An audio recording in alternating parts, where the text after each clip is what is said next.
Hey guys, welcome back to We Watch a Movie. I'm Mike, and it's fitting right after Thanksgiving we have our very first ever Thanksgiving 2 update. And there will be no leftovers! I'm excited about this. It's an interview with Eli Roth and IndieWire, which he tells them the script's done. So the script is already set, it's done, it's ready to go, written with the same dude that he wrote the last movie, which is great news.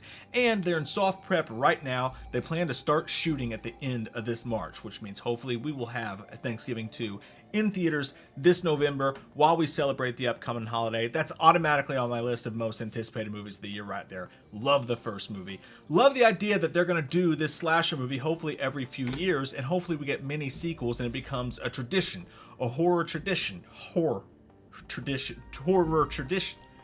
Turduckins. And I think that's his plan too, especially since he said as they hammer out the budget that this is not going to be more expensive than the first movie was.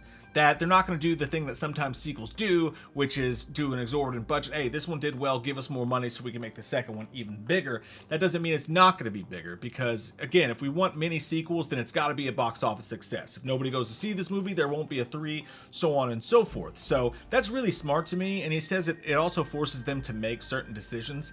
But the thing about it is that I think Thanksgiving, the budget was perfect for this kind of movie, right? It had a sleek look to it. It was clean. It looked nice. The right kind of level actors in the right roles. It all felt, it was a well-oiled machine. I had a good time with it. Perfect for a tongue-in-cheek, jokey, but also can be serious slasher. I think it's all at the perfect levels. There's no reason to change any of that. And allegedly they're not going to, which is great news in my opinion. But that doesn't mean that they're not going to do more with this film than they did in the last film. It's quite the opposite, actually. He says we're still going to up the ante, and then there's a lot of setting up that we did in the first one that we don't have to deal with now. It can all just be payoff, which is great news to hear. He's absolutely right. We learned the story of John Carver. We learned the town. You've got all these people that are returning. They said several actors will be returning, and some of them really interesting that we already know and have been introduced to, that they don't have to set up. That leaves more time for kills and more fun time Danny type shit. But yeah, I want to see Makati back. I like that guy a lot. You know who I want to see back?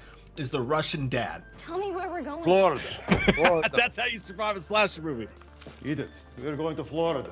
But how few people in slasher movies are actually as smart as that dude? He's like, come, we go to Florida. That guy should be pissed, and he should be coming after Carver in the sequel. But it says that Roth aims to deliver an epic, no bullshit cat and mouse chase akin to Anthony Waller's Mute Witness in '95. By the way, never seen Mute Witness, always been enamored with the cover. Enamored? I've seen this cover so many times in my life and have wanted to watch it because it's just a cool looking cover.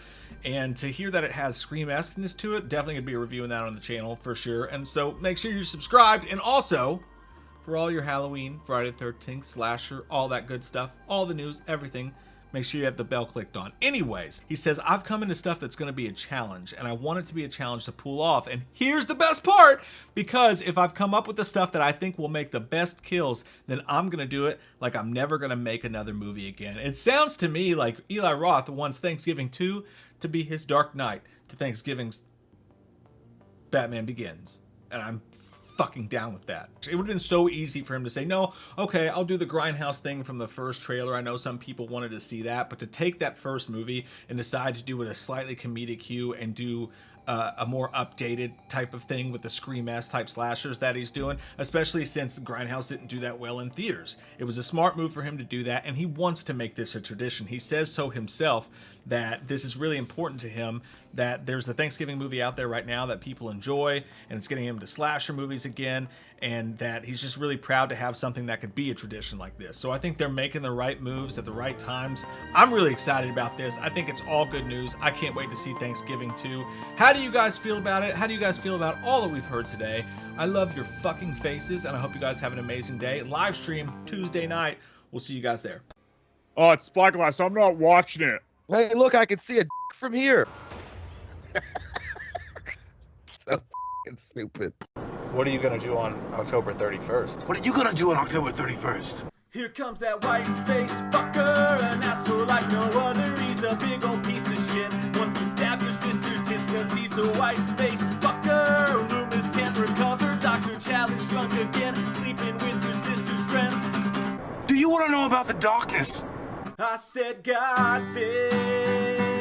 God damn you, Michael! I said, God damn. A lot of people don't know the darkness that goes inside their hearts. I said, God damn.